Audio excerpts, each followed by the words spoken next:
Ou pas? Ah, bah ouais. Moi, j'ai parlé dans le vide. Salut Ben, comment tu vas? Écoute, j'ai connu mieux, mais si je tousse, faudra pas m'en vouloir. Je t'en voudrais que si je suis malade et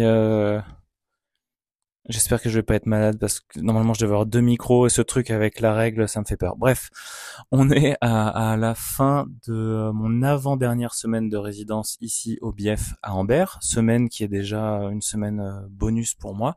La prochaine fois que je viens, c'est pour monter et présenter mon exposition. Aussi, comme je l'avais fait à la première semaine, je veux refermer ce cycle en rediscutant avec toi, avec pour prétexte la résidence, des questions sur le statut d'artiste, la place de l'art dans notre société, parler un peu d'économie et tout ça. Mais bien sûr, on est ouvert à toutes les digressions, divagations et errances intellectuelles possibles, puisque quand on discute en général, ça prend cette route. Voilà.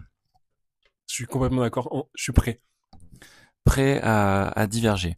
Euh, alors, pour changer, parlons de moi. Euh, Qu'est-ce que t'attendais de la résidence? Qu'est-ce que t'as observé de ma présence? C'est quoi les trucs qui étaient bien et les trucs qu'il faut surtout pas faire? Je dis ça dans le cas où il y aurait des artistes qui écouteraient ce podcast et qui souhaiteraient participer à la résidence. Non, Paulinka, tu n'es pas ciblée. Bah, je pense que la première chose, c'est déjà quand on a deux micros, on s'assure qu'ils marchent.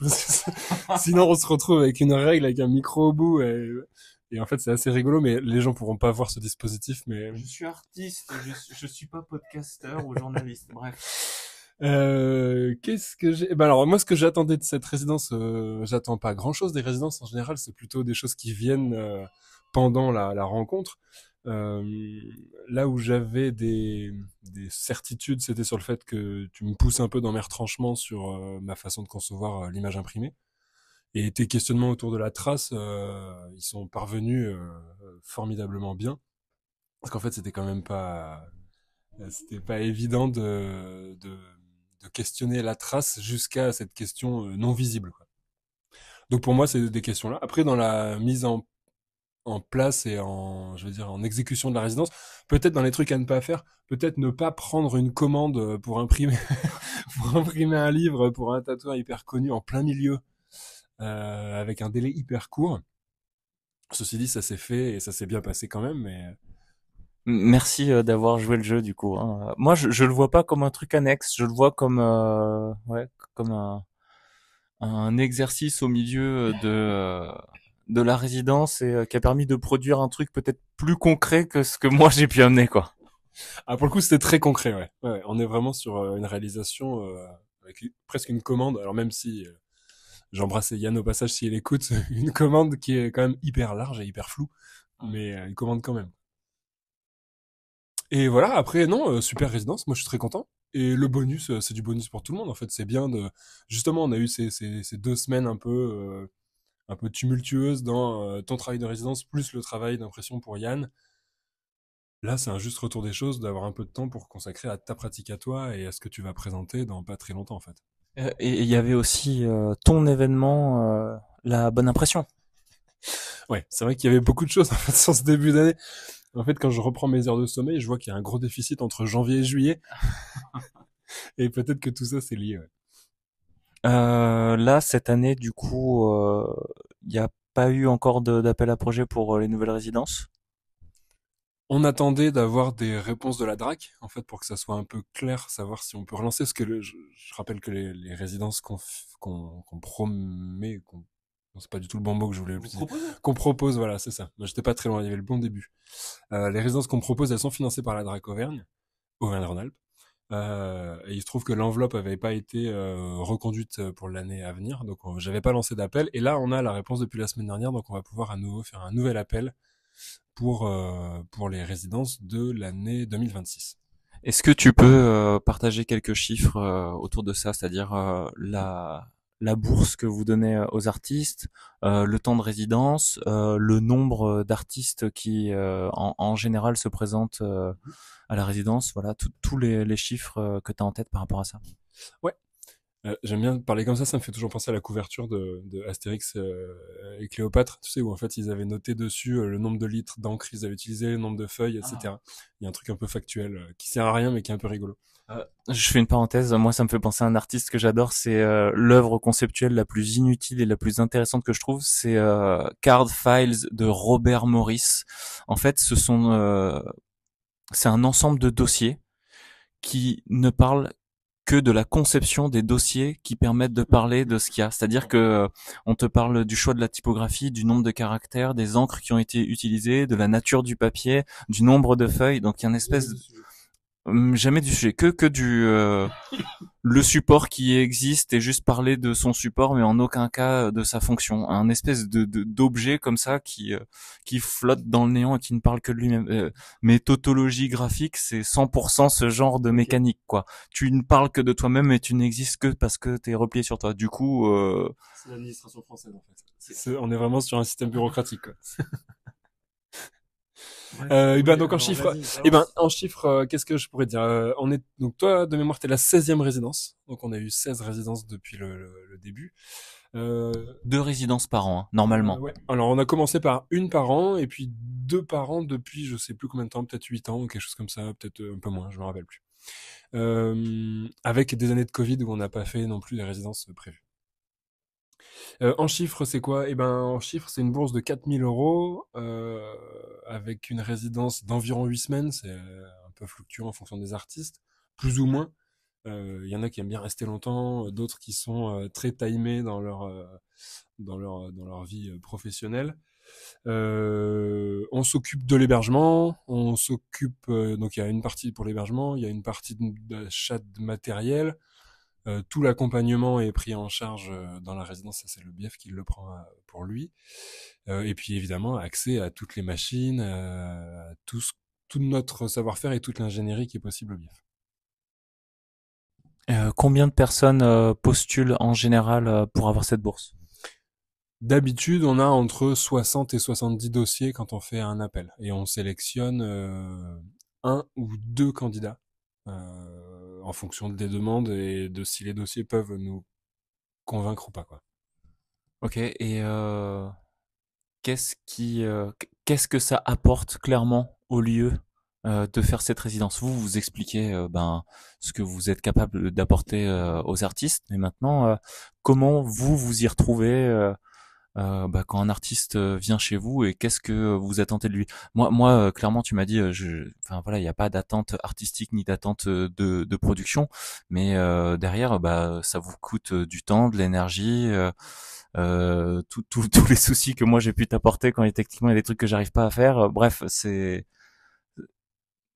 pas gratuit. Donc vous y retrouvez comment au milieu de tout ça? Je pense qu'il y a plein de choses à prendre en compte. C'est pas financier, c'est sûr. Sinon, si ça devait être financier, on le ferait pas comme ça.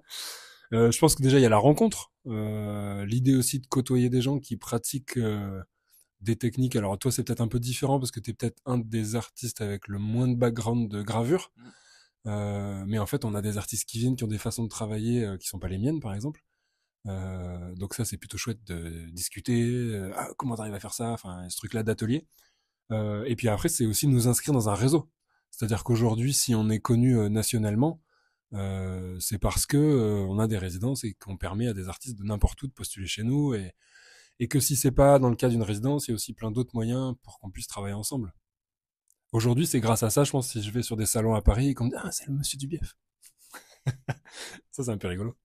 Ça fait quoi d'être le monsieur du bief alors? Moi, je trouve ça toujours hyper rigolo. Nous, on est quand même loin de tout à Ambert. Enfin, tu l'as vu, quoi. Quand on est là, on s'imagine pas qu'il y a des gens d'ailleurs qui nous regardent et qui suivent ce qu'on fait, quoi. Donc, quand je monte à Paris sur un salon, je trouve ça toujours épatant qu'il y ait quelqu'un qui me dise ah non mais j'adore ce que vous faites. Je suis toujours là, mais très gêné. Et me dire oui, d'accord, ok, bah merci, c'est très gentil. Je sais jamais trop quoi faire avec ces compliments-là à ce moment-là, quoi. C'est marrant la manière que t'as euh, ouais, remettre au milieu de la discussion que entre guillemets tu n'es que d'Ambert et ça te fait sourire de voir que peut y avoir un tel rayonnement. Moi, en arrivant à Ambert, alors j'étais déjà venu parce qu'il y a 10 ans, tu m'avais invité pour faire une discussion déjà au Bief. Ça a été mon premier pied au Bief. mais je m'étais pas attardé là. Le fait de venir 8 semaines, quasiment tous les mois de cette année 2025, parce que j'ai pris du rab. Euh, j'ai j'ai j'ai vu l'intérêt d'une résidence artistique, le fait de vivre dans un microcosme, pas parce que c'est une nouvelle ville, mais parce que Amber est un microcosme. C'est une ville qui est un petit peu coupée du monde. L'accès, alors oui, il y a la route, hein, mais Depuis peu. ouais, depuis peu. Mais il y a quand même pas un repli sur soi, mais il y a une petite vie presque en autarcie, une économie locale qui, alors certes, n'est pas flamboyante, mais qui ne semble pas évoluer ni en bien ni en mal, là où les grandes villes, quand il y a des changements économiques, ça se répercute très très très rapidement. Aussi, moi ça a eu un impact dans mon rythme de travail, dans la nécessité de produire. Hein. C'est vrai que sur les tirages, à aucun moment je crois que j'ai compté le nombre de feuilles. Enfin, bref, j'étais pas dans cette dynamique-là. Euh, Aussi, la question qui suit, c'est Amber. Pourquoi Amber? Tu resteras à Amber. C'est un choix conscient, c'est un choix qui est subi aujourd'hui, ou au contraire, qu'est-ce que tu projettes par rapport à ça? En quoi Amber participe à la singularité du bief? Est-ce que le bief pourrait exister à Lyon ou à Paris ou à Clermont-Ferrand, par exemple? Ça, c'est des questions qu'on s'est posées, enfin que moi je me suis posé en tout cas depuis de nombreuses années et que je me suis posé avec des amis ou des artistes. Et certains sont d'ailleurs des amis, sont aussi des artistes. C'est incompatible. C'est pas incompatible. En fait, je pense que non. Je pense que le bief ne pourrait pas exister ailleurs. Quand on regarde des villes de moyenne importance, je pense à Clermont par exemple, où il y a un foisonnement artistique un peu fou. En fait, c'est très difficile de tirer son épingle du jeu parce que quand on est un musée, bah, il y a déjà trois ou quatre autres musées. Quand on est un regroupement d'artistes, eh ben, il y en a aussi d'autres. Donc, qu'est-ce qui fait que les gens viendraient plutôt chez nous que chez quelqu'un d'autre? Alors, Lyon, j'en parle même pas parce que c'est aussi la même chose. Nous, le fait qu'on soit en Berre, c'est qu'en fait, on est protégé de tout ça. C'est-à-dire que nous, en concurrence sur des gens qui font de la gravure, bah, il y en a pas. Donc, historiquement, c'est un plan, le bief, historiquement, c'est ancré ici parce que, territoire papetier, il y avait cette volonté de développer ce pôle art graphique là, donc il y avait du papier, donc qu'est-ce qu'on fait avec le papier? Il se trouve qu'aujourd'hui on bosse avec un papetier qui est juste à côté, donc on a aussi cette ambition de refaire vivre, non, continuer à faire vivre l'endroit. Et en fait, ici, tout est possible. Euh, on court pas, on n'a pas de transport en commun, on n'est pas en retard en fait. Ici, il y a pas grand chose, mais tout est bien. Alors si, on peut être en retard, notamment dans la gestion d'un livre, d'une commande, et on peut faire appel. Oui. Alors ça, c'est l'avantage. Ça, c'est notre force. Ah bah Nous, ouais. on est une Enfin, moi association. j'ai halluciné Bah, les gens qui donnent leur temps comme ça là. on a la chance d'avoir j'aime pas le mot, mais c'est un peu ça, ce vivier de bénévoles qui est incroyable. Nous, on a des bénévoles, on leur demande, alors je vais pas dire n'importe quoi parce que c'est pas vrai, mais en fait, je pense qu'on pourrait quand même demander un peu n'importe quoi. Je suis sûr qu'il y en a qui répondraient présent, quoi. Donc là, effectivement, ce que tu cites, c'est ce moment où, en fait, il faut faire la relure du livre de Yann. En gros, il nous reste 2 jours. On est à la rue complète, on est charrette plus. Et là, on fait un petit mail, on envoie à tous les bénévoles et d'un coup, on a, je sais pas, 15 bénévoles qui sont là et qui viennent passer 3 demi-journées à faire de la couture pour finir ce livre que tu peux emmener à Paris pour le faire signer le vendredi, quoi. Donc on doit terminer la couture le jeudi soir, tu parles dans la foulée et nickel, quoi. Ah ouais, mais moi j'ai trouvé ça paradoxal en fait, parce que Amber c'est une petite ville de 15 000 habitants. Au moins 7000 Ambert. Ah ouais? Alors c'est avec Aglo, avec ce qu'il y a autour en fait. Ah ouais, je sais même pas si ça fait 15 000. Mais ouais, peut-être la Cocom. Mais la Cocom, C'est c'est un peu plus. c'est la discussion que j'ai eue avec Léa Rudy, avec Jacqueline en fait. Ah ok. Elle me disait que en gros Le bassin, en quoi. 500 ans, la démographie n'avait pas évolué. Et c'est un truc que qui m'a Gros, il y a marqué. 500 ans. Ouais, bah oui, il y a 500 ans, du coup, c'était énorme.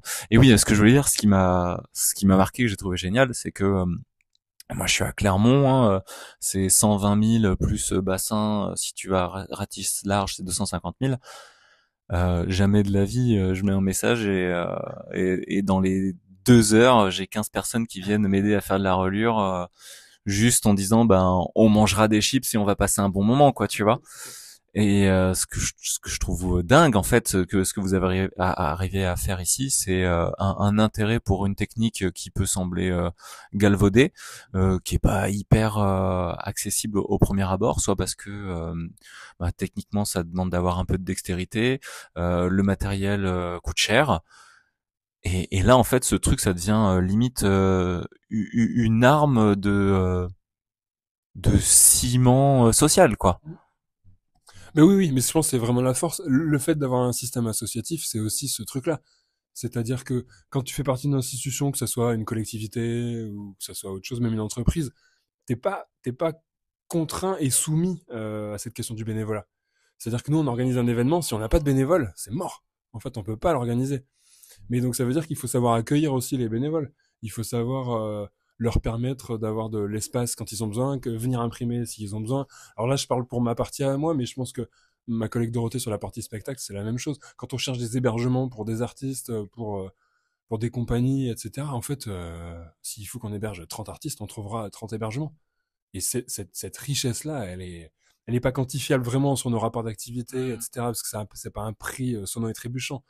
Mais en fait, c'est un accompagnement du territoire pour le territoire. Qui fait vivre le lieu. Ah mais ouais, sans ça, on vivrait pas. La mort. Trop dur de rebondir. Alors, c'est quoi les autres risques de la mort de ce lieu? Qu'est-ce qu'il faut pour que ce lieu perdure? De l'argent.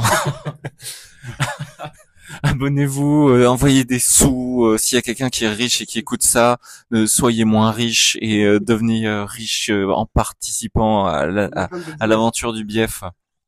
Eh, non, mais ça c'est fou, hein. Pareil, cette personne là qui est prête à vous céder les lieux pour avoir un bief plus grand, elle serait prête à vous le donner. Le seul truc qui vous bloque, c'est les taxes sur le don.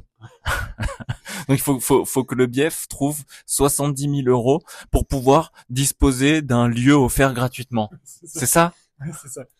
Mais alors ça, c'est un peu paradoxal, effectivement. Ouais. On est sur, mais bon, ça c'est, on est comme ça. On est dans un pays où il faut des contradictions. On aime bien ça parce qu'on a toujours quand même des petites choses qui n'existent pas parce que la règle c'est ça, mais on a toujours l'exception qui vient faire que la règle en fait elle existe, mais en fait il y a quand même une autre règle. C'est à croire quand les gens ils ont fait des règles, il y avait quand même des petits punks qui étaient à côté qui ont dit oh, on n'est pas d'accord, on va quand même faire un petit groupe à côté, donc on aura le droit de rouler à droite et puis peut-être le dimanche les années bissextiles on roulera à gauche. C'est c'est ça, c'est un système bureaucratique qui est complètement bizarre quoi. Mais bon ça basta. En fait on va trouver effectivement moi je rejoins rebondis sur ce que tu dis. Si jamais il y a des gens très très riches ou même pas très très riches d'ailleurs hein, des gens voilà, qui veulent nous donner de l'argent, on est preneur. Donc effectivement, pour qu'on continue à vivre, qu'est-ce qu'il faut? Bah, le nerf de la guerre, c'est ça, c'est continuer à... Et ça, je le dis tout le temps, c'est pas, c'est encore, je vais dire, un rendez-vous où en fait, nous, ce qui nous intéresse, c'est de faire vivre des artistes. Des artistes, on en aura toujours. En fait, des structures culturelles, peut-être pas. Donc nous, on n'a pas forcément lieu d'exister, si ce n'est ce côté fédérateur, ce côté accompagnement qui n'existe pas autrement. C'est-à-dire que les artistes, alors je pense plutôt les plasticiens de manière générale, ils sont à peu près tous sauf organisés en bande. On a ça dans le spectacle vivant, mais on l'a pas chez les plasticiens, ça n'existe pas. Ah ouais. Et alors chez les graveurs, du moins les artistes de l'estampe, on a une fédération quand même. Je fais un petit coucou aux copains et aux copines de Manifestamp, mais qui va quand même réussir à créer des liens et des ponts entre tous. De là à faire une comparaison avec l'intermittence, c'est hors de question. Et donc nous, pour qu'on continue à vivre et qu'on puisse faire continuer à faire vivre des artistes, du moins, il faut effectivement de l'argent, mais il faut aussi des gens qui viennent s'intéresser à ce qu'on fait. C'est-à-dire que c'est bien cool d'avoir des artistes en résidence, mais il faut aussi qu'il y ait des gens qui viennent les rencontrer, il faut aussi que les expos attirent des nouvelles personnes, il faut que la boutique fonctionne, il faut qu'on puisse nous aller parler de l'estampe. Moi, je tiens vraiment vraiment à ça, d'aller dans les écoles, expliquer l'histoire de l'imprimerie, l'histoire de l'estampe, pourquoi ces techniques-là, elles ont révolutionné des choses, pourquoi pourquoi c'est important aujourd'hui d'avoir conscience du monde de l'estampe dans l'histoire de l'art. Qu'est-ce que ça a changé, comment c'était avant et comment ça a été après. C'est-à-dire qu'aujourd'hui, on n'aurait pas de presse, on n'aurait même pas de presse du tout écrite si on n'avait pas eu l'estampe, par exemple. Alors c'est un peu caricatural de dire ça, mais globalement, fabriquer des images, même sans texte, c'est aussi dire des choses. Donc c'est le meilleur moyen de, de transmettre des messages, de véhiculer des choses. Nous, on parle toujours pendant les conférences d'une image qui se lit, en fait. Aujourd'hui, on a des images à foison qu'on n'a pas besoin de lire. En fait, clairement, tu fais une photo dans la forêt et c'est l'automne, on voit que c'est l'automne, quoi. Il y a rien derrière, quoi. Alors que les messages où il y a les images dans lesquelles il y a des messages, ça devient très intéressant parce qu'elles peuvent parler à des gens parce qu'elles sont esthétiquement jolies, mais elles peuvent aussi parler à des gens parce qu'ils ont les codes pour la comprendre. Et je parle pas là de gens érudits plus. Hein. Je veux dire qu'il y a des gens qui ont un bagage culturel qui peut être, on va dire, au ras des pâquerettes, qui peuvent quand même comprendre le truc. Donc l'estampe permet ça. Elle s'adresse à vraiment à tous les publics. Donc gardons cette force-là, mais elle ne fonctionne que si elle est regardée. Donc il faut qu'il y ait des gens qui en fabriquent, mais il faut aussi des gens qui viennent la consommer en termes de regard, c'est-à-dire venir voir de l'estampe et venir acheter de l'estampe. Pour toi, qu'est-ce que ça raconte de plus qu'un dessin jeté sur le papier et photocopié que de faire de l'estampe? Qu'est-ce que ça raconte de dessiner sur une matrice et de la graver pendant 15 heures plutôt que de faire un dessin, le scanner et l'imprimer? C'est une vraie bonne question. Aujourd'hui, je suis pas sûr qu'il y ait une différence. C'est-à-dire qu'aujourd'hui, quand je vois la consommation d'images papier, enfin du moins imprimées, elle est clairement, moi, j'ai tout un tas de gens quand je suis invité, etc. Quand, en fait, je cite cette phrase tout le temps qui me fait marrer, mais de cette voisine qui m'avait dit, mais moi j'ai un Van Gogh chez moi. Et Ah effectivement, ouais? dans sa cuisine, elle avait une reproduction des tournesols de Van Gogh, Ok. super HD, machin, propre, très très bien imprimé, nickel. Et elle me dit, bah, c'est un Van Gogh. Et, et j'ai toujours ce truc de me dire, bah non, c'est pas un Van Gogh. Et en même temps, c'est l'image. Ouais. En fait, effectivement, c'est pas la peinture originale, mais en fait, l'image enfin, tout ce que l'image va lui renvoyer, c'est dans cette reproduction-là. Donc, la photocopie aujourd'hui, elle est vraiment questionnante pour nous, le monde de l'estampe. Alors, effectivement, mis à part ça de côté, il y a des choses différentes. Il y a la partie, pour moi, qui me touche beaucoup, la partie technique, c'est-à-dire qu'être capable d'avoir une idée de dessin, le transférer à l'envers sur une matrice, être capable de le réaliser avec ses petits doigts, avec des outils qui sont parfois hyper tranchants, hyper hyper difficiles d'accès. J'ai mal. C'est ça. Je regarde le bout de tes doigts en disant ça. Et après, être capable de l'imprimer correctement. Cette partie technique, elle est autre chose qu'une photocopie. C'est-à-dire quand l'artiste, aujourd'hui en tout cas, va produire une série d'images à partir d'une estampe, elles vont avoir une valeur qui va être très très différente d'une photocopie. Déjà dans le choix du papier, la plupart du temps dans le choix des encres, c'est-à-dire que la durabilité de l'œuvre va être, enfin l'œuvre va être beaucoup plus pérenne qu'une photocopie évidemment, que sur un papier lambda. Et en même temps, se pose aussi la question de mais est-ce qu'on a vraiment besoin de faire durer des images 500 ans quoi? J'en sais rien. En fait, j'ai pas forcément la réponse. Toujours est-il que les origines de l'estampe, c'est paradoxal, mais c'est l'inverse de ça. C'est-à-dire qu'on produit de l'image jusqu'à ce que la matrice elle puisse plus imprimer. Donc un peu à la manière des Japonais, quoi. Je pense à Dürer qui imprime, c'est pas numéroté, il signe sa matrice, il imprime, il y a de la demande, on fabrique et on vend, quoi. Donc maintenant, la pratique de la gravure telle qu'on le fait ici, c'est l'inverse de ce pourquoi ça a été créé, c'est-à-dire que avant c'était vraiment l'aspect mécanique et la possibilité de diffuser et propager, alors que maintenant c'est l'idée de réinscrire la construction de l'image dans le temps long et lui accorder entre guillemets un crédit valeur parce qu'une grosse dépense de temps et des tirages alors surtout dans mon cas avec des variations et bah forcément beaucoup plus limité que bah si tu vas le faire dans une imprimerie en 3000 ou même enfin à l'infini. Comment tu comment t'expliques ce retournement de situation et est-ce que avec le temps l'estampe va continuer à gagner en puissance de ce côté-là, donc ce côté vraiment rapport à l'image physique. On oublie que ce sont des images qu'on va foutre dans un cloud, ou est-ce que au contraire tout va encore plus se digitaliser et l'estampe va finir par disparaître? Alors moi, j'ai cette phrase qui me vient en tête, c'est le print is not dead. Et donc évidemment, l'estampe ne disparaîtra jamais, j'espère. Après, je crois qu'il y a plusieurs choses dans ta question. La première, c'est que je pense qu'il y a deux grosses révolutions qui arrivent. Une en 1800 globalement, c'est l'arrivée de la lithographie qui va révolutionner le monde de l'estampe, c'est-à-dire qu'on va pouvoir produire des quantités d'images euh, dessinées à la main sur une pierre. Attends, je fais une parenthèse. Est-ce que tu peux nous expliquer la différence entre lithographie et lithogravure et par la même occasion expliquer ce que c'est? La lithographie, donc la lithogravure, parce qu'on peut commencer par ça. La lithogravure, c'est comme son nom l'indique. Litho, c'est la pierre, gravure, le fait que ce soit gravé, donc relief.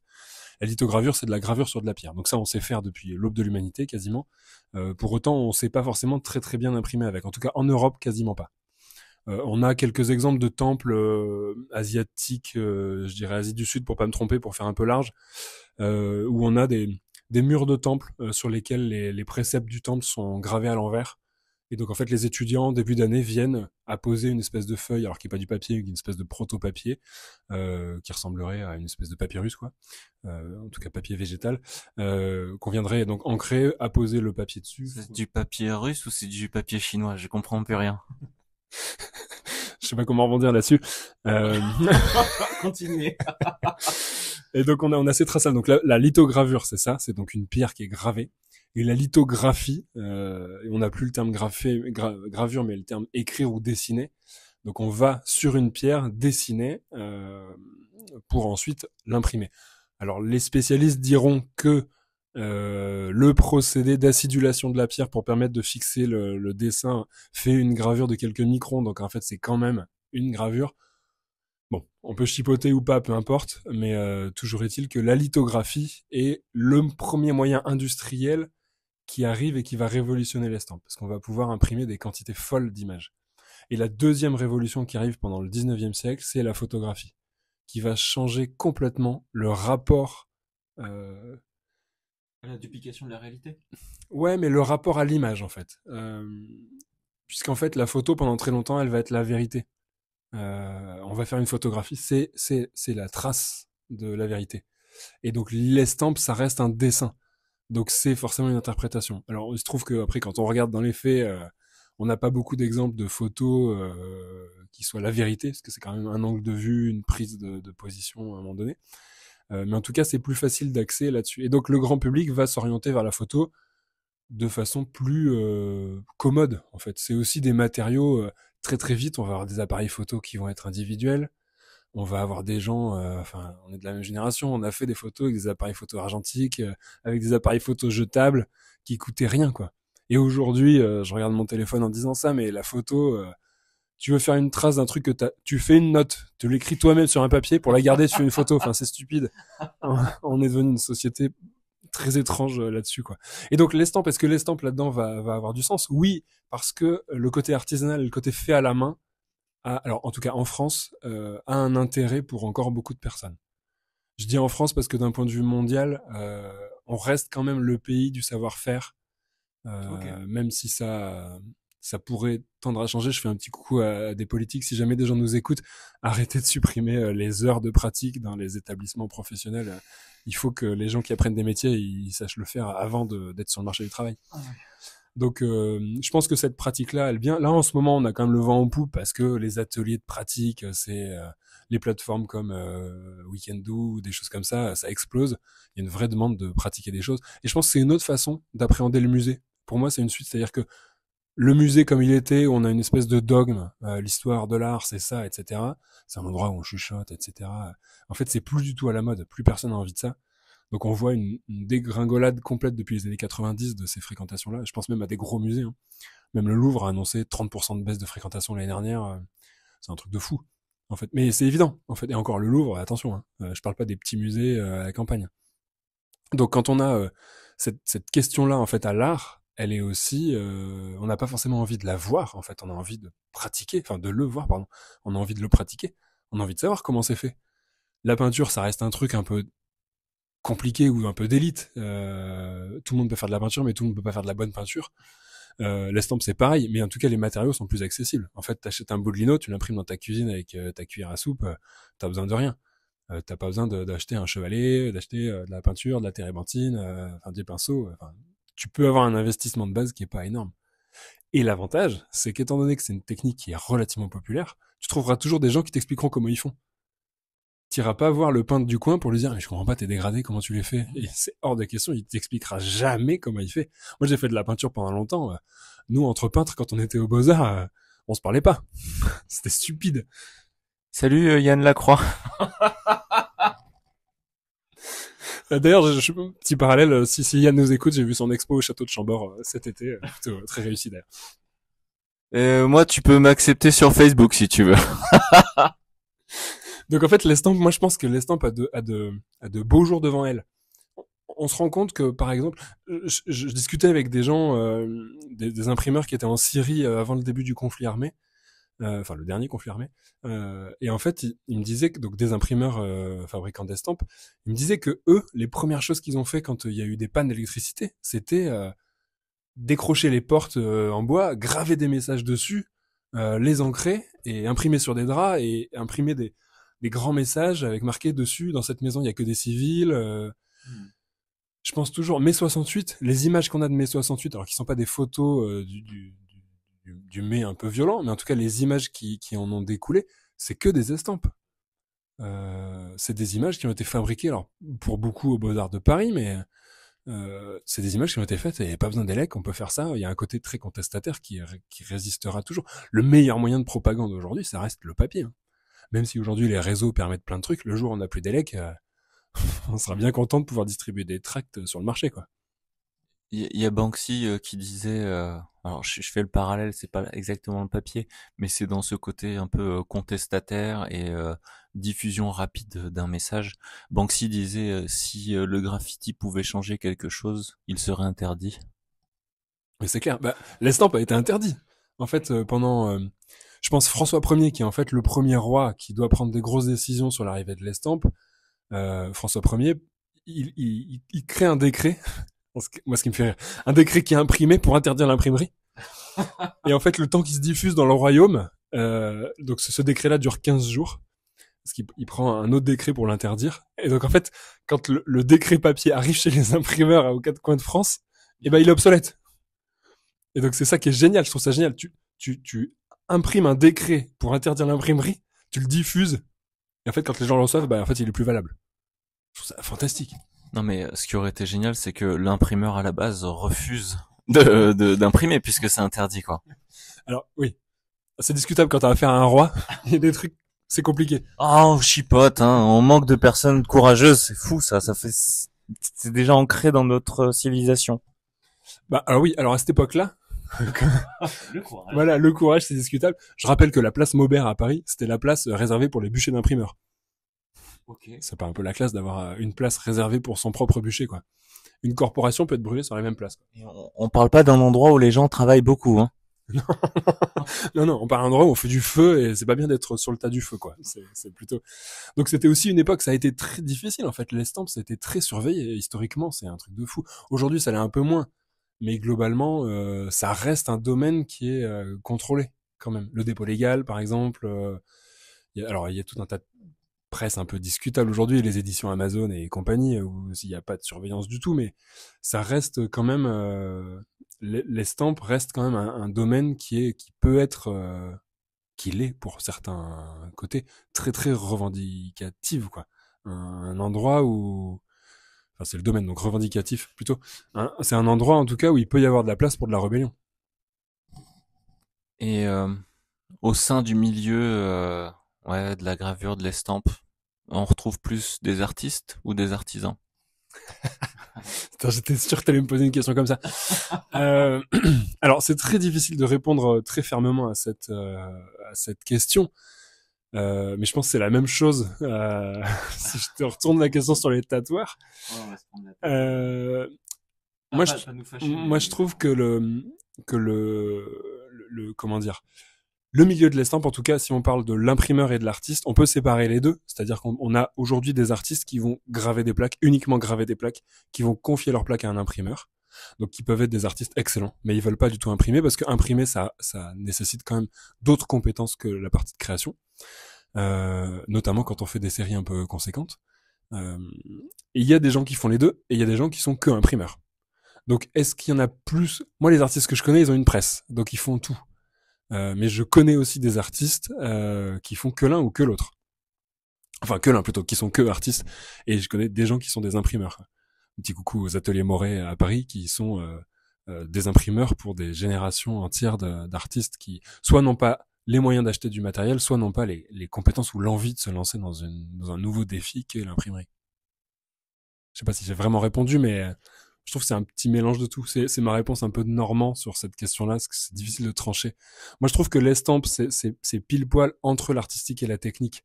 C'est le domaine, et je pense que c'est pas non plus pour rien que c'est un truc très marginal dans le monde de l'art. Parce que on a des artistes de renom, je pense à Goya par exemple, qui faisait tout, enfin qui était capable de tout faire. Je trouve qu'il est mort, il a perdu la vue à cause de l'acide et tout ça, qui travaillait dans des caves dans des conditions horribles. Mais il avait aussi des petites mains qui préparaient des choses. Mais on a aussi aujourd'hui, par exemple, pour faire des parallèles, Soulage par exemple, qui est un des artistes contemporains peut-être le plus connu, qui a travaillé aussi autour des questions de l'estampe. Il avait des idées, il faisait des choses, et puis après, il avait des techniciens autour de lui qui faisaient son boulot, quoi. Toi, ça te pose problème, ça? Dans justement l'aura qu'il y a pu y avoir autour de Soulage, c'est-à-dire est-ce que c'est Soulage qui a profité du monde de la gravure ou est-ce que c'est le monde de la gravure qui a profité de l'aura de Soulage, justement? Moi, ça me pose pas de problème. Euh, Moi, je pense qu'à partir du moment où on fabrique des images, qu'on est respectueux des autres, c'est pas pour être fleur bleue, hein, mais dans cette idée-là, en fait, Soulage, son travail de gravure, c'est pas un message figuratif comme on a l'habitude de le voir, mais il y a d'autres choses. En fait, il a aussi repoussé la question de la matière, Il a apporté quelque chose. ah ouais, c'est très novateur en fait. C'est pas forcément ma cam, c'est pas là-dessus que je me tournerais tout de suite. Tu vois, si j'étais milliardaire, j'achèterais pas un Soulage tout de suite. Mais tu m'en achèterais un, Mais, moi. et voilà, mais peut-être que là, je pourrais acheter à d'autres gens. De toute façon, il est mort, il a plus besoin de pognon maintenant, mais, euh, mais pour le coup, je trouve que c'est un travail qui est très intéressant.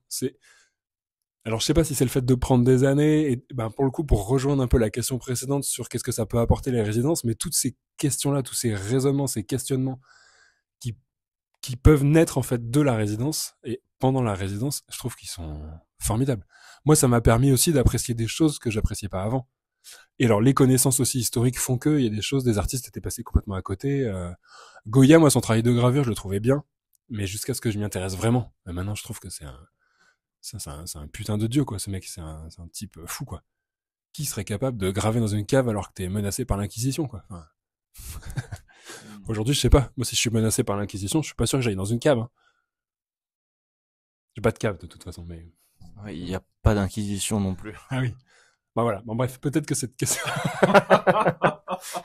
C'est... Putain. Euh... Est-ce qu'il faudrait... ouais, est-ce qu'il faudrait qu'on connaisse à nouveau ouais, un drame? Un drame national, un drame dans, dans notre politique ou je vais pas souhaiter une guerre, hein, mais est-ce qu'il faudrait pas qu'on se retrouve repoussé dans nos retranchements pour que la gravure revienne un petit peu au devant de la scène? Euh, je pense que Tonton Fernand, il le dit souvent. Tonton Fernand, il dit toujours, hein, une bonne guerre, ça changerait bien les choses. Ça vous ferait pas de mal à vous les jeunes. Bon, je suis un peu moins jeune maintenant, je pense qu'il s'adresse plus à moi. Mais on a tous un Tonton Fernand qui dit ce genre de truc. Je sais pas, j'ai pas d'avis ni politique ni géopolitique là-dessus. La seule peut-être, le seul petit témoignage que je pourrais apporter, c'est en discutant avec mon amie Olesia Zouraïeva, qui est ukrainienne, qui fait de la linogravure. Qui est en exposition en ce moment. Oui, qui a en ce moment une expo dans le cadre de la Triennale de Chamalières, effectivement. Alors je sais plus où exactement, mais une partie à Chamalières et une partie dans dans un autre lieu, qu'on a exposé au Bief. Une exposition qu'on a mis très très longtemps à mettre en place, puisque la guerre a éclaté entre le début de nos tractations et en fait, elle dit ça. Elle dit que la guerre a transformé complètement sa façon de voir les choses. C'est-à-dire qu'elle s'est rendue compte que donc c'est quelqu'un qui pratique la linogravure, donc plutôt des grands formats, donc noir et blanc, avec des valeurs incroyables, des niveaux de gris, etc., qui est un travail presque photographique, très réaliste. Et en fait, elle s'est rendue compte pendant la guerre, quand elle est obligée de fuir sa ville pour aller à la campagne et se retrouver dans une petite maison avec sa famille, ses beaux-parents, ses parents, enfin bref, tout le monde. Et en fait, elle s'est rendue compte que viscéralement, la gravure lui manquait. Et donc elle a trouvé, elle est pas partie avec ses outils, elle est partie avec sa famille, elle est pas partie. Et donc elle s'est retrouvée sans rien. Et donc elle a cherché là où elle était des choses pour faire de l'estampe. Et donc elle a trouvé une vieille planche qui avait été bouffée par des asticots ou des animaux, etc.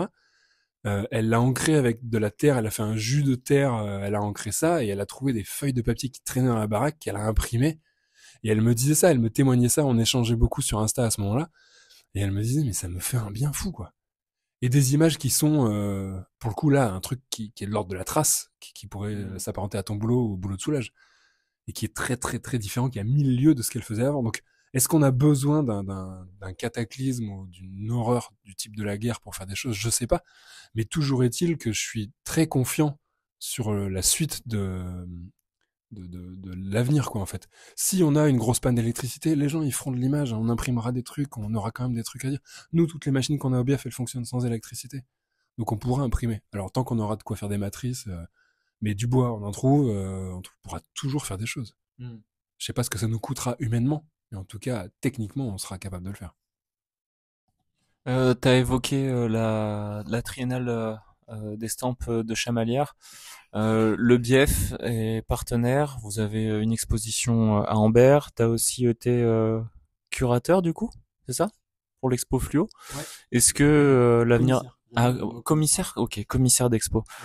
Ouais. Est-ce que le Bief ou toi, il n'y a pas un avenir dans le commissariat d'exposition de gravure avec une programmation originale et attractive comme tu as pu le proposer avec le poids de l'encre et le choc du fluo? Si tu veux reparler du concept et diguer là-dedans, moi, ça m'intéresse.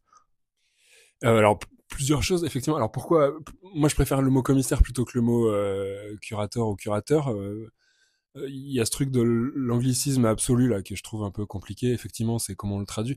Mais en fait, moi j'ai jamais voulu être policier par exemple, et je trouve que c'est un peu rigolo aujourd'hui de pouvoir dire que je suis commissaire. Voilà. Et dans l'idée de curateur, il y a cette idée de prendre soin, mais j'arrive jamais très bien à comprendre le principe. Donc peut-être faudrait que je me penche là-dessus, mais bref, après c'est de la sémantique, ça peu importe. Donc pour Chamalières, effectivement, on reçoit nous au sein du BF une expo d'un artiste ukrainien, un autre artiste ukrainien qui s'appelle Roman Romanishin, qui fait de l'eau forte en couleur, pour le coup, virtuose techniquement. Ouais, c'est ça. Il est arrivé en début de semaine, je fais oh là là, la honte que j'ai. Il est balèze. On peut pas. Alors c'est un monsieur qui doit avoir 80 ans ou pas loin, effectivement, qui a fait de la gravure toute sa vie. Et voilà, un truc à voir si vous avez pas vu. Moi, je pense qu'il il vous reste 15 jours d'autre dans la vie, parce que sinon, sinon c'est dégueulasse. Sinon, c'est abusé. Ah ouais, c'est abusé. Et donc à Chamalières, dans une salle à Chamalières, à côté des expos de la Triennale, on a une exposition nous pour laquelle j'ai été commissaire. On a une carte blanche de la ville de Chamalières là-dessus, donc qui s'appelle effectivement le poids de l'encre, le choc du fluo, et qui était l'idée de changer un peu de ce qu'on a l'habitude de voir en estampe, c'est-à-dire principalement des œuvres noires. Alors imprimées en noir, je veux dire, pas forcément noir dans le sens. Et moi, j'avais envie de mettre un peu de couleur et de mettre un coup de pied là-dedans, quoi. C'est la deuxième année pour laquelle je suis, enfin, pour ma présence dans le jury. En fait, c'est ma deuxième année dans le jury de la compétition pour la triennale. Et en fait, je me rends compte qu'il y a beaucoup de choses qui sont en noir, alors qui correspondent en fait à aussi l'esthétique et à l'histoire de l'estampe. Le noir étant la couleur la plus facile à fabriquer. Et moi, j'avais envie de changer ça. Donc, en fait, j'ai proposé à 19 artistes de s'inspirer d'une gravure ancienne et de la traiter en fluo, en couleur vive ou en fluo, étant donné que le fluo ça reste des encres un peu compliquées. Et t'as fait partie des 19 fous qui ont dit ok, quoi, fous et folles d'ailleurs. Et donc c'est génial de pouvoir effectivement, est-ce que proposer une expo comme ça à Chamalières, moi je trouve ça un peu rigolo, parce que pour le coup c'est une expo qui est un peu tellement différente de tout le reste. Ouais, j'ai l'impression que c'est soit on peut le prendre comme un truc un peu comme une petite verrue là qui est posée à côté, mais qui, alors pour le coup, une très très belle verrue, soit un petit truc très marginal, quoi. C'est presque, j'ai l'impression d'être le punk de la triennale, quoi. Ouais, j'ai ça. Tu sais, comme si t'avais la bande de potes au fond qui écoutent pas vraiment, mais qui en fait compilent quand même pas mal de savoir-faire et a des bonnes idées. C'est juste qu'on a décidé de parler plus fort, pas au bon moment et pas comme il faut, quoi. Ouais, ça c'est un peu l'histoire de ma vie, je crois. c'est souvent le cas en tout cas. Mais effectivement, ouais, c'est ça. Et donc on retrouve de tout un tas de techniques, des citations d'œuvres diverses et variées. Et je trouve que l'ensemble est hyper cohérent. Et je remercie encore une fois tous les artistes qui ont bien voulu se prêter à ce jeu-là. Ouais, merci. Hein. Vous, par votre talent, vous valorisez mon manque de technique vu que je suis au milieu de vous. Moi, je trouve que t'es dur avec toi-même et ton rapport à la gravure. Hein. Non, mais c'est que mon argument, en tout cas dans le milieu de la gravure, hein, parce que c'est pas mon domaine d'expertise, mon argument n'a jamais été ma qualité technique en fait. C'est un truc, je le vois un petit peu comme comment dire. Si je parle en français, je sais que j'ai accès à un lexique plutôt large et une certaine aisance. Or, quand je me retrouve à devoir expliquer ce que je fais en anglais, j'ai l'impression de parler comme un petit enfant de 7 ans. Et c'est le ressenti que j'ai quand je passe à la gravure en fait.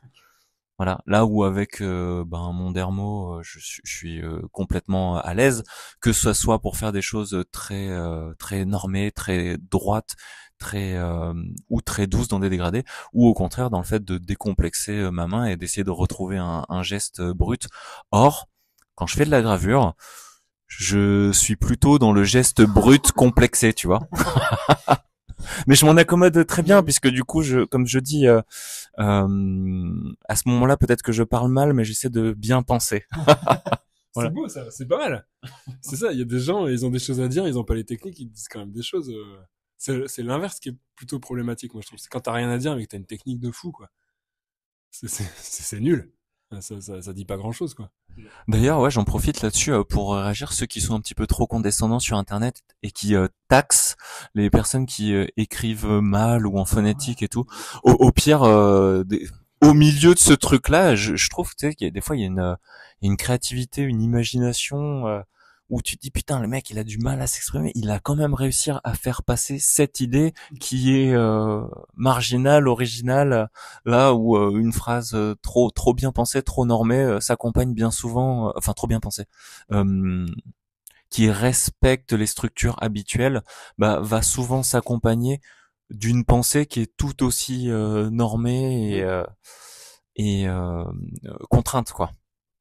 Après, il y a de la place. Hein. Moi, je suis très favorable parce qu'on a des belles images qui parlent d'elles-mêmes, hein, et c'est tout. Et comme de temps en temps, je trouve ça très très chouette de pouvoir lire un classique de la littérature, par exemple, où en fait c'est désuet au possible, mais qu'est-ce que c'est bien écrit.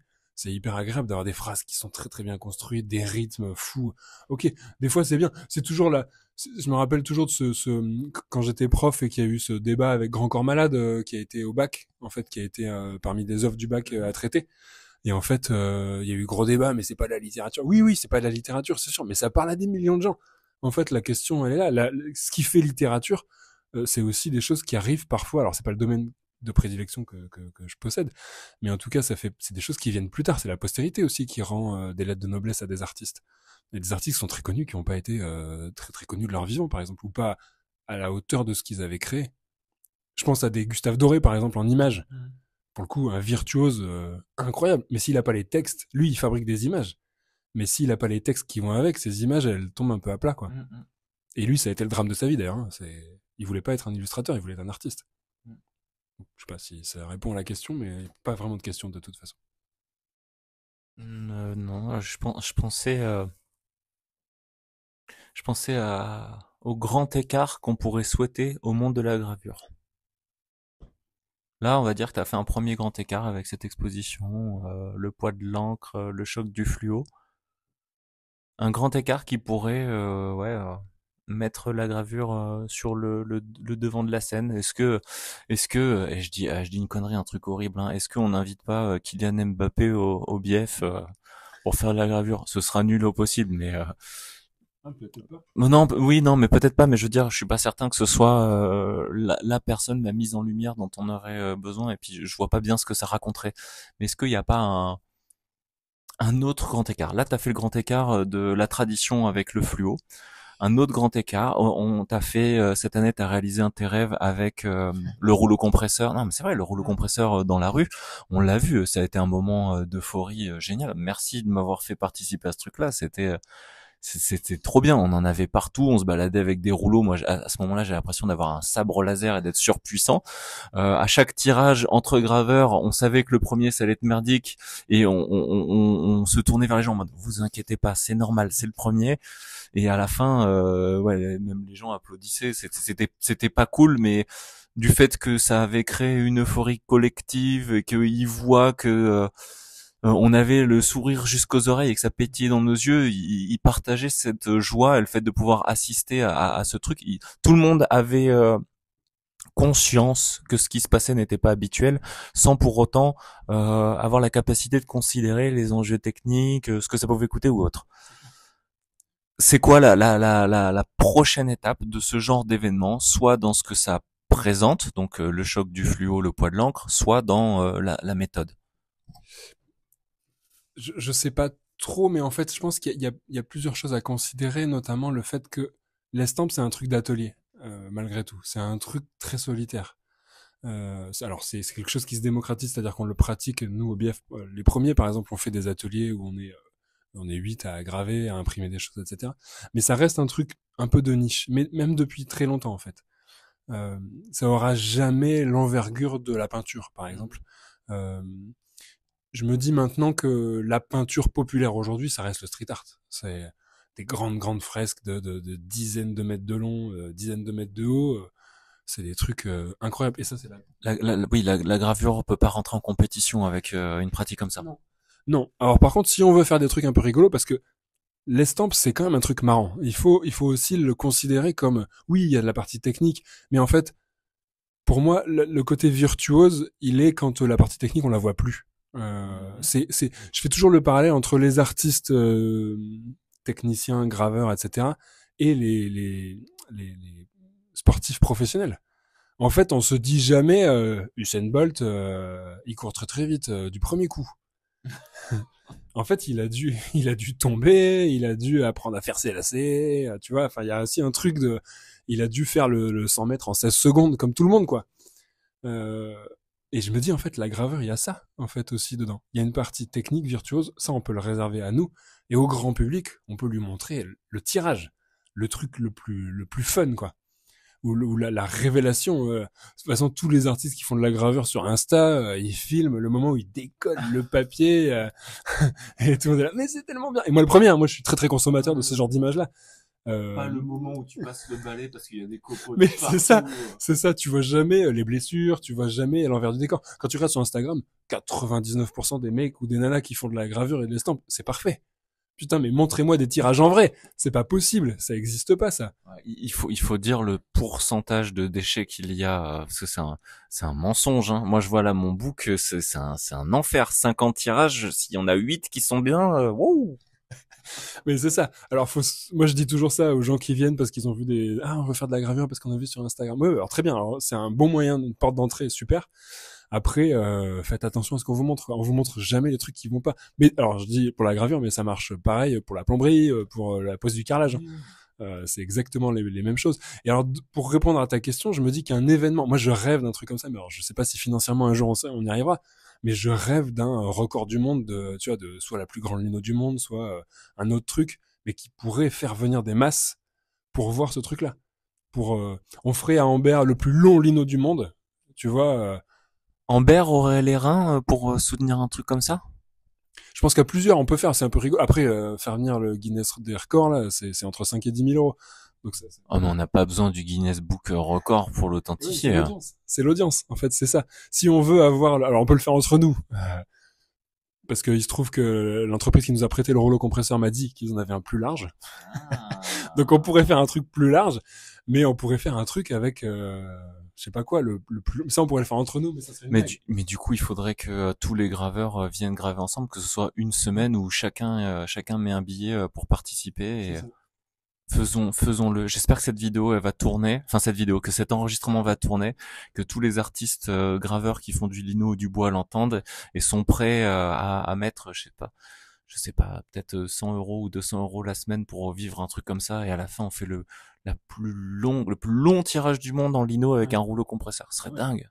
Je suis sûr qu'on peut trouver des C'est sûr, sponsors pour ça c'est et tout. sûr. On a du temps, on a du temps. Notre prochaine bonne impression, notre festival, c'est en 2026. Donc il faut qu'on... Non. 2027. C'est dans 3 mois, 2026, c'était fou. Ouais, bah, trop mort. Ouais. Ouais. Moi, j'ai plus peur de rien. Mais donc oui, ça sera 2027.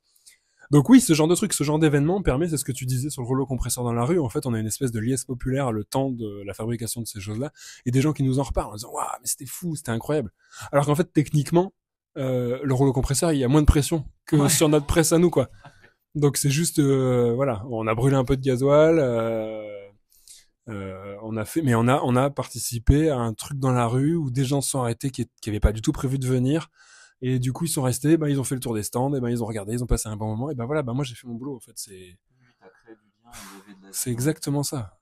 Et l'estampe, c'est l'estampe ou autre chose, hein, mais là, c'était le point de départ, quoi. Mm.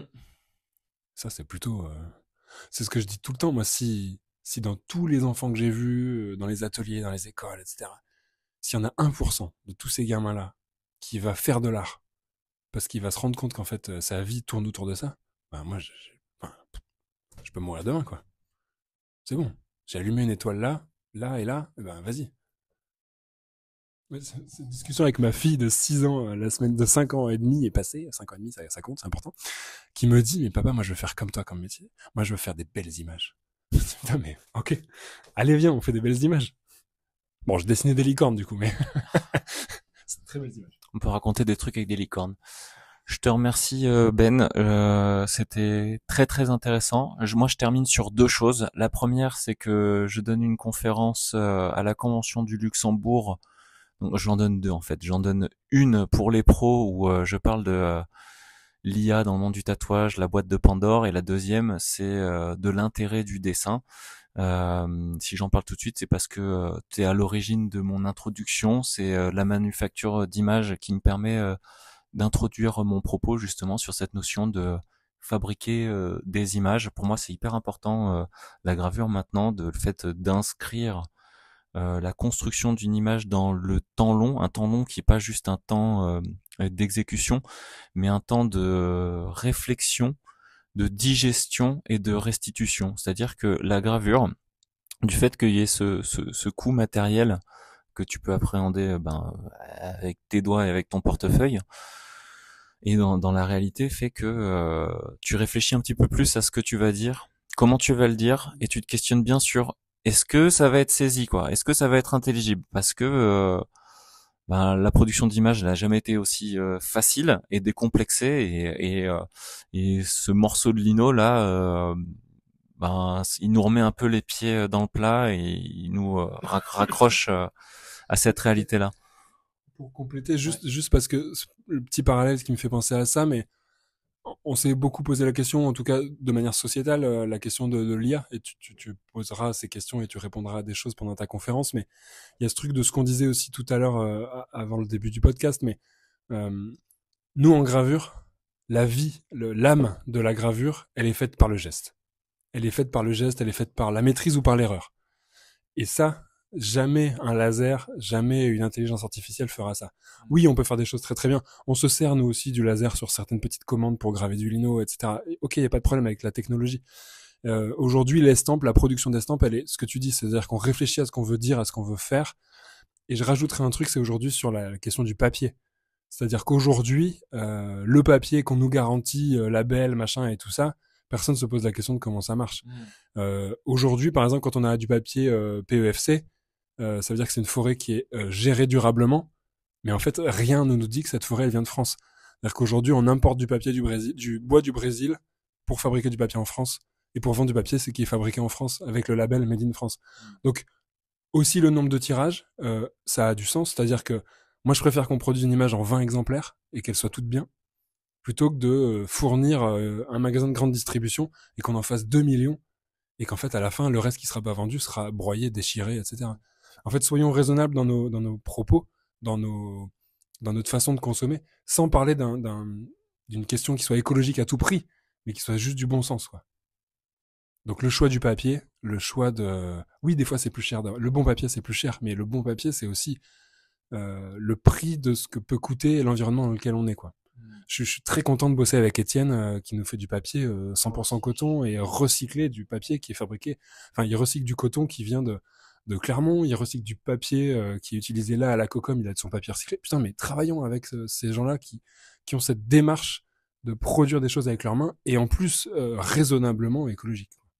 Qui fournissent de la pertinence et un petit peu de sens. Je veux rebondir, putain, on va jamais s'arrêter, on n'arrête pas de rebondir sur ce que tu as dit sur le geste qui est déterminant. Le geste, en fait, tel que tu l'as évoqué, je le vois comme euh, la voix qui va porter le message, soit une voix charismatique avec de l'assurance, de la force, du dynamisme, ou une voix peut-être un petit peu plus timide, sensible, affectée, fatiguée, épuisée, mais qui choisit de quand même s'exprimer.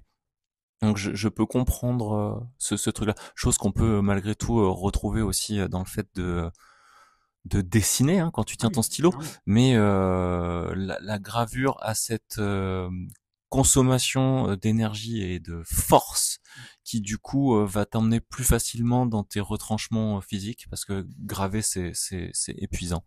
Je vais terminer sur le dernier point. Rejoignez-nous c'est le 9 novembre qu'on fait Le 8 ou le 9 le vendredi 8-9 novembre c'est 2025. le 7 novembre. Voilà, le 7 novembre, le vendredi 7 novembre à 18h pour le 18h30. vernis 18h30 pour le vernissage de mon exposition qui sera à la fois une ouverture sur le labo, toutes les expérimentations que j'ai faites avec tout ce que je n'aurais pas exploité, mais aussi quelques produits finis qui sont jolis quand même, hein, Ouais, ouais, ouais. disons-le. Mais certains avec de la couleur. Avec de la couleur. Ah ouais, tu veux mettre le coq? Ah, trop bien. Ah, je suis trop content. Super. Ça me fera une histoire à raconter. Par contre, j'ai peur que ça attire l'attention plus que le reste. Bref. Et une performance, le clou du spectacle, ce que j'ai attendu, qui pour moi sera mon interprétation de mon histoire à Ambert, puisque le long de ma résidence, un de mes projets a consisté à traiter la ville d'Ambert comme j'aurais traité un de mes clients quand je fais du tatouage. Je ne sais pas combien de personnes auront écouté ce podcast et seront allées jusqu'au bout. J'espère que ça vous aura inspiré, donné envie de faire de la gravure, de rencontrer bah, le monde de la gravure et le bief. Continuez de nous suivre, écoutez-nous, participez, encouragez-nous pour faire cette linogravure de je sais pas combien de mètres. Et ce serait On fait chouette. une conférence, nous, à Chamalières. On fait une conférence, je sais pas quand est-ce que tu vas diffuser ce podcast, mais la semaine prochaine, jeudi 16, à 19h à Chamalières, à la chapelle de Fontmort. On fait une conférence qui aura pour thème la naissance de l'estampé de l'imprimerie, donc dès début jusqu'à 1800. Et ben je l'annonce officiellement. Aujourd'hui, nous sommes le lundi de la semaine où il y a cette conférence. Donc voilà. Au revoir. Ah si, j'aimerais bien que dans peut-être dans 5 ans ou 10 ans, on ait l'occasion de refaire un enregistrement comme ça parce que Avec grand j'étais plaisir. vachement content de bosser ici et je suis trop content d'être à tes côtés. Ben, je suis ravi, ouais, pour plein de raisons, mais aussi pour le fait que tu aies passé un peu de temps ici et qu'on se soit vu un peu plus que d'habitude. Ciao.